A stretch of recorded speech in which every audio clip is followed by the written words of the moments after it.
Roger. Roger.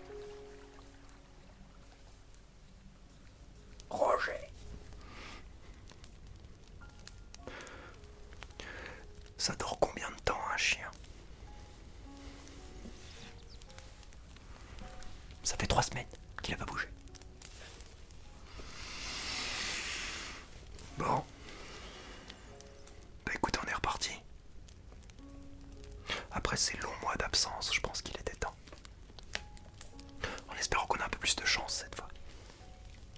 Qu'on arrive au moins à pendouiller. Moi je vous avoue un truc, ça doit faire 1 mois que j'ai complètement arrêté d'essayer de me branler avec le saint livre du cul. Mais on va voir.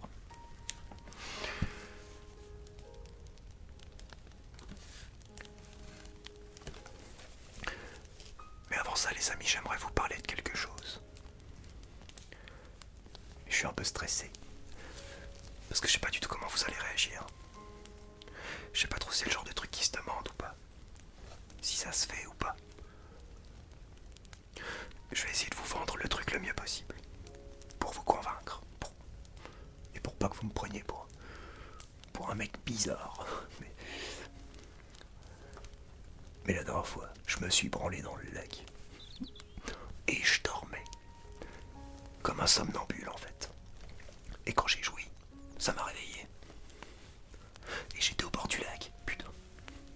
Je me suis dit mais c'est ça. Je comprenais pas pourquoi j'avais plus aucune libido de la branlette la journée. Et même le soir, avant de dormir. J'avais pas envie. Pourtant en temps normal, si tu m'enlevais ma branlette du soir, je pouvais devenir violent. Et là rien à foutre. Parce qu'en fait je me branlais dans le lac. Inconsciemment. La nuit. Je suis sûr que c'est à cause du saint livre du cul. Qui est trop pourri. Ça me fait partir en couille. Bref, quand je me suis rendu compte de ça, je suis vite parti à la taverne. Voir si je pouvais trouver un compagnon de bringue. Quelqu'un à qui en parler. Un mec bien sous, de préférence. Pour pas qu'il me juge. Que je puisse me confier sereinement. Et là, truc de fou. Je suis tombé sur un vieil historien explosé à la vodka qui m'a dit qu'en fait j'étais un pharaon dans l'Égypte antique. Si je me souviens bien ce qu'il m'a dit. Ils avaient une croyance comme quoi c'était le dieu Atum qui avait créé l'humanité en se branlant dans le Nil. Et du coup les pharaons, quand ils ont appris ça, bah ils se branlaient tous dans le Nil. Une fois par an, en hommage. Et c'est là où ça devient intéressant. Moi je pense que je suis un pharaon. Et il y aurait une prophétie. Comme quoi, si un pharaon réunit plein d'autres pharaons pour l'hommage au dieu Atum, bah il se passe un truc de fou. Un truc qui nous permettrait de contrôler le climat, je sais pas quoi. Je sais plus trop ce qu'il m'a dit l'historien. Il commençait à s'endormir sur une table. J'ai juste eu le temps de lui demander si à la place du Nil, ça pouvait marcher aussi dans le lac du Connemara, la prophétie. Il m'a dit que oui. Et on était sous à mort. Mais la sobre, j'y crois toujours. Et ça me rend taré. J'ai envie de savoir ce que ça fait, si c'est vrai. Vous aussi, j'imagine. Et ben ça tombe bien. C'est là où je voulais en venir depuis le début. Je compte organiser une rencontre abonnée. Je sais que les youtubeurs ils font ça des fois. Nota Bene et tout, j'ai vu. C'est pour ça que je me permets de vous demander. Je pensais à un truc sobre. On chante des petites chansons. On se fait des petites grillades. On picole à mort.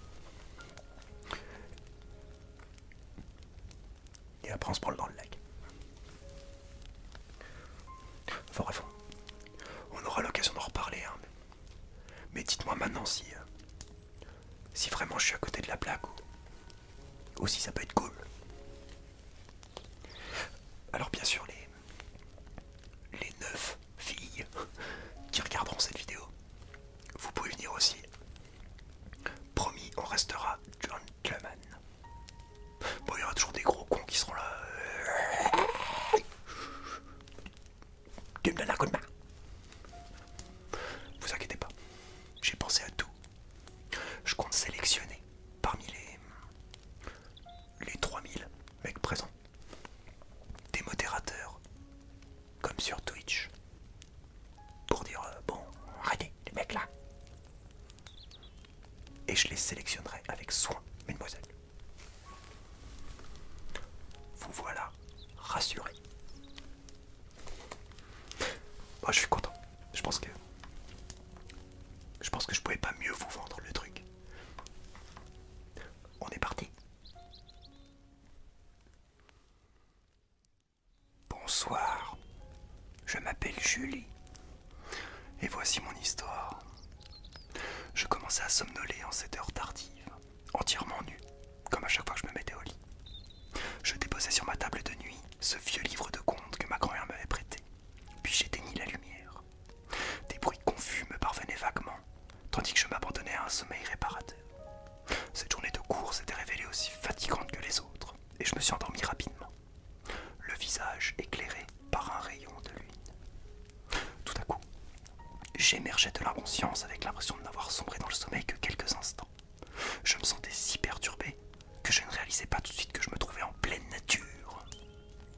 Cette constatation me fit l'effet d'une gifle et je portais instinctivement mes mains sur mon corps pour cacher mon sexe et ma poitrine.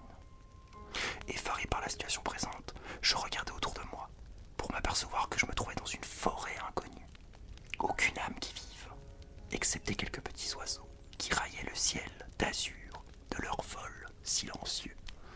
Encore une qui se la pète. Merde, mais qu'est-ce que ça veut dire? Je serais en train de rêver, c'est pas possible. La végétation ne présentait rien d'extraordinaire, si ce n'était son extrême luxuriance, comme si le lieu appartenait à une contrée vierge de toute activité humaine. Le contact de mes pieds nus sur le sol se révélait désagréable, en raison des racines et autres petits végétaux qui me meurtrissaient la plante des pieds.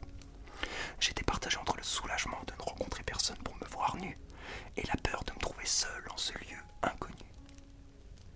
Qu'est-ce que je vais faire si je me retrouve à poil devant quelqu'un? À moins que ce soit vraiment un rêve, c'est trop dingue pour être vrai. Les senteurs forestières et le contact de mes pieds avec le sol du sous-bois se communiquaient si bien à mes sens que je ne doutais pas longtemps de la réalité de la situation. Tout à coup, je sentis une main me farfouiller entre les fesses, tandis qu'une voix étrange s'élevait. « Dis, salope, tu pourrais te rentrer toute ma main dans le cul. » Je me suis retourné d'un bond. J'aperçus un jeune et tout petit être qui me tripotait le derrière, sans vergogne. Il écartait mes fesses et commençait à introduire un doigt dans mon anus, sans aucune gêne. Eh mais espèce de malade. Ben quoi? Je te tripote le cul. Tu vas pas en faire toute une histoire. Et puis, t'as qu'à foutre une culotte au lieu de te promener à poil. Je me dégageai rapidement et pus distinguer dans de meilleures conditions l'être qui s'adressait à moi. Il présentait certes une petite taille, mais il ne s'agissait pas d'un nain. On aurait plutôt dit un lilliputien. Putain de Saint-Liro du cul. Ça commence. Un lilliputien, car il ne présentait pas les particularités physiques qui caractérisent habituellement les nains, si ce n'est la taille. Bon élève, cultivé, plutôt du genre bourgeoise, je possédais malgré mon jeune âge assez d'instructions pour faire le distinguo. Le petit être avait profité de ce temps mort pour rentrer plusieurs doigts dans mon anus. « Eh mais tu vas t'arrêter, oui !» Le garçon retira sa main et se mit à la renifler. « Non seulement tu es une salope, mais en plus tu es dégueulasse. Tu aurais pu te laver le cul. » Un cul de fille, c'est pas pour que des obsédés viennent y enfoncer leurs mains, alors dégage. « Si je pars, tu ne retrouveras jamais la sortie. » Je n'aurais qu'à suivre ce chemin, il finira bien par me mener quelque part. « Oula, tu n'es pas très fut-fut, toi. » Qu'est-ce que tu veux dire? Regarde autour de toi. Les arbres se déplacent. Il n'y a aucun réel chemin. C'était vrai. Je voyais nettement les arbres se mouvoir et mon chemin disparut petit à petit. Une sueur glacée me couvrit immédiatement le corps, tandis que le garçon commençait à me manipuler le sexe. Il tirait sur mes poils avec force, comme pour me les arracher. Aïe, fais attention. Tu as des poils. J'aime bien. Ça veut dire que tu es formé. Mais on est où là? Près du village des Nilvax. Pas besoin de lui donner un nom puisqu'il est le seul ici. Les Nilvax? Oui. Et comme la nuit va bientôt tomber, tu as intérêt à venir avec moi. Sinon, gare aux loups. Des loups, ici, comme partout. Mais tu sors d'où, toi? Trop surprise par cet enchaînement d'événements incompréhensibles, je ne réagissais plus avec autant de lucidité. L'autre petit trou du cul en a profité pour me tripoter encore le sexe. Il farfouillait dans ma fente et s'amusait avec mon clitoris. Il le faisait rouler entre ses doigts. Je lui ai porté une violente gifle qui le renversa au sol. Eh mais ça va pas. Et quoi? Tu crois que je vais me laisser tripoter comme ça par un petit pervers? Dégage. D'accord. Je m'en vais. Bonne nuit, salope. Le petit bonhomme s'éloigna de moi. Je réalisais à quel point j'étais vulnérable en ce lieu. Complètement apeurée et frissonnante, je répliquai. Attends, tu vas pas me laisser seul ici quand même? J'ai... À moins que tu sois gentil avec moi. C'est-à-dire? Que tu me laisses te tripoter la fente, les nichons et le cul. Ils sont toujours gueulés là. Bon, d'accord, ça va. Alors on y va. Il fouilla dans la poche de son pantalon de velours et en sortit un sifflet en bois dont il joua. Peu après, un énorme corbeau se posa au sol. Dans un grand bruissement d'ailes. L'animal était plus grand qu'un aigle, tout en dégageant la même impression majestueuse. Allez, monte! Je me hissai sur l'animal, bien décidé de ne plus m'étonner de rien. Oups, je n'avais pas prévu ça. De quoi tu parles? Je suis tellement excité que Galago sera trop perturbé pour voler. Tout en disant cela, le Lilliputien baissa son pantalon et exhiba un membre en pleine érection. Il va falloir que tu t'occupes de ça, si tu veux qu'on puisse partir. Salaud, c'est du chantage. Non, c'est nécessaire. Parce que moi non plus, je peux pas partir. Il n'y a pas d'autre solution. Non. Alors suce. Je pris en bouche le sexe du Lilliputien et le fis glisser vers ma gorge. Mon partenaire prenait un malin plaisir à frotter son gland contre l'intérieur de ma joue et à explorer mon palais. J'avais un peu de mal à garder en bouche son petit membre qui ne cessait de glisser. Je pouvais noter qu'il était dépourvu de tout poil. Même constatation pour le pubis et les testicules. Après quelques minutes de ce traitement buccal, le sucé mit un terme à la guetterie que je lui prodiguais. Et d'un mot étrange, il fit prendre son envol à Galago. Le Lilliputien pouvait sentir la chaleur de mon corps nu se communiquer à son dos, tandis que mes bras l'enserraient en une étreinte ferme et délicieuse pour lui. Tout le monde est tataille ici ou c'est un accident? Les Nilvax sont tous comme moi. Mais les autres habitants de la région, ils sont tataille si ça t'intéresse. La nuit tombait déjà, transformant la forêt en un magma sombre aux contours imprécis. Je ne savais toujours pas ce qui est en train de m'arriver, et encore moins ce qui m'attendait à ce fameux village des Nilvax.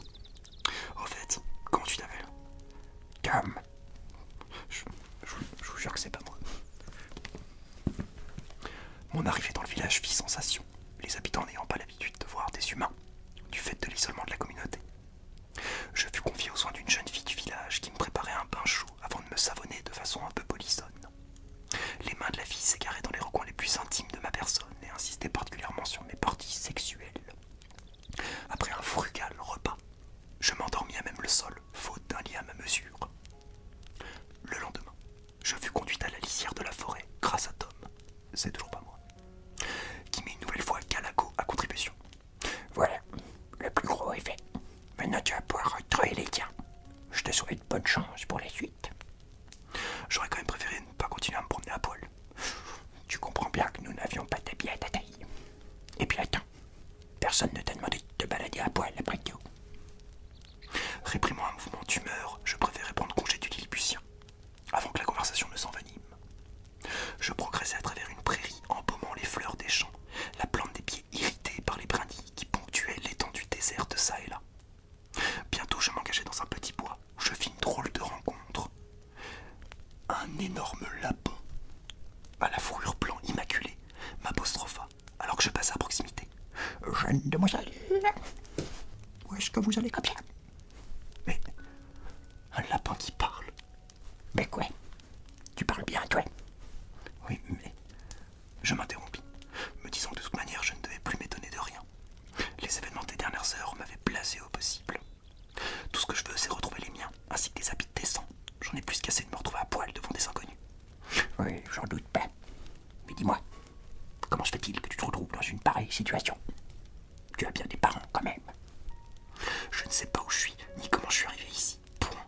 J'en ai marre de toujours devoir répéter la même chose. Du calme, du calme. Assieds-toi et reprends tout à tête reposée. Il est gentil, le lapin. Je suivis le conseil du lapin et pris position sur une sorte de gros champignon aux couleurs étranges. Aussitôt, une langue râpeuse sortit de nulle part et lécha avec vigueur mon anus et mon entrejambe. Mais qu'est-ce que c'est que ce truc? Ce truc est un lèche-cul. On l'appelle aussi le champignon des vieilles filles. Je te laisse deviner pourquoi.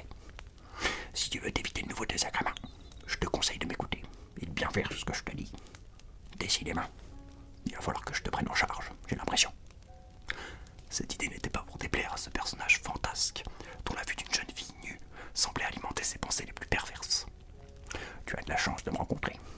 Je sais exactement comment résoudre ton problème. Tu as été projeté dans une faille spatio-temporelle qui t'a amené dans cette dimension. Et on peut pas inverser le processus. Si. Mais pas tout de suite. Il va falloir attendre le soleil couchant. Et surtout réciter une formule spéciale, magique, que je suis le seul à connaître. Et cette formule, qu'est-ce que c'est? Je te la donnerai en temps volé. Mais comme nous avons du temps devant nous, autant penser à nous occuper. Aïe. Un rapide calcul me permit d'estimer le temps d'attente à une dizaine d'heures. Les passer avec ce phénomène risquait de me causer quelques surprises. Et qu'est-ce qui me prouve que ce que tu dis est vrai? Rien. Mais tu n'as pas vraiment d'autre choix que de me faire confiance. Et puis, un lapin qui parle étant assez extraordinaire à tes yeux, pourquoi ne serais-je pas capable d'autres prodiges? L'argument me convaincu. De toute façon, je n'avais pas d'autre solution en vue. Bon, histoire de tuer le temps, nous allons jouer à un jeu rigolo.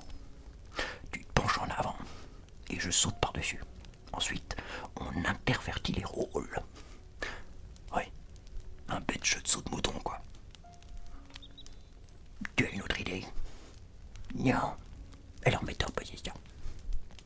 Résigné, je m'exécutais. J'ai attendu un court instant, le temps que cette créature prenne quelques mètres d'élan. Puis j'ai encaissé un violent choc dans l'arrière-train, suivi d'une douleur intense dans le rectum. Mon cul! Merde! Mais vous êtes tous des obsédés par ici. Le fameux coup du saut de mouton. Très connu, mais ça marche toujours. Le lapin me barattait le derrière, sans se laisser troubler par les reproches que je lui faisais. Un cul comme le tien, ça ne se refuse pas. Et c'est pas tous les jours que je peux honorer une jolie fille comme toi. Aïe, fais un peu attention, quoi. Mon étrange partenaire ne tenait pas compte de mes récriminations et baisait comme le lapin qu'il était. Ça m'a paru interminable. En effet, le soleil déclinait déjà à l'horizon, tandis qu'il était toujours à son affaire. Il ne semblait pas pressé de conclure. C'est donc avec soulagement que je le sentis se retirer, puis regagner la terre ferme. Ouais, ça fait du bien de sauter une jeune beauté comme toi, dis donc. Bon, c'est pas tout ça, mais maintenant il faut qu'on règle ton problème. Mais comment arriver à temps? Regarde, le soleil est quasiment couché. Si tu n'avais pas passé tout ton temps à jouer avec mon cul... T'inquiète. Le lapin fit entendre un sifflement strident. Et l'instant d'après, nous nous retrouvions à l'endroit précis où j'étais apparu dans ce monde fantastique. Tu vois? Avec moi, les problèmes ne se posent plus. Cesse de m'imposer tes normes et laisse le pouvoir agir. Comme convenu, le lapin restait une formule inintelligible, et bientôt, je me sentis aspiré dans une sorte de vortex dont je sortis brusquement pour me retrouver directement dans mon lit. Une fatigue intense se fit sentir, et je replongeai dans le sommeil sans plus attendre.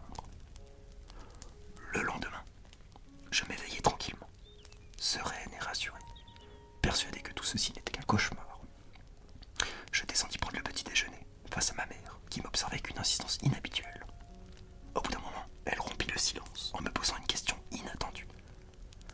Mais d'où viennent ces marques sur tes bras? On jurerait des griffures.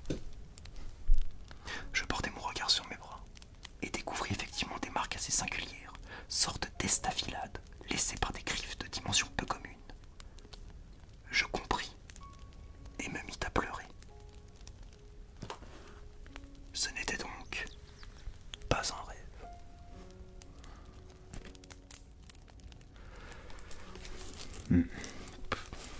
Bon, c'est officiel. Le saint livre du cul, il est pas fait pour se branler, je crois.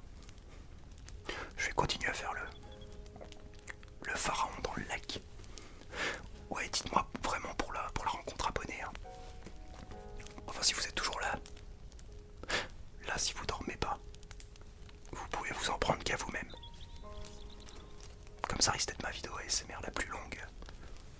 C'est pas de ma faute, j'aurais tout essayé. Allez, moi je vous laisse, je vais me coucher. Parce que plus vite je dors, plus vite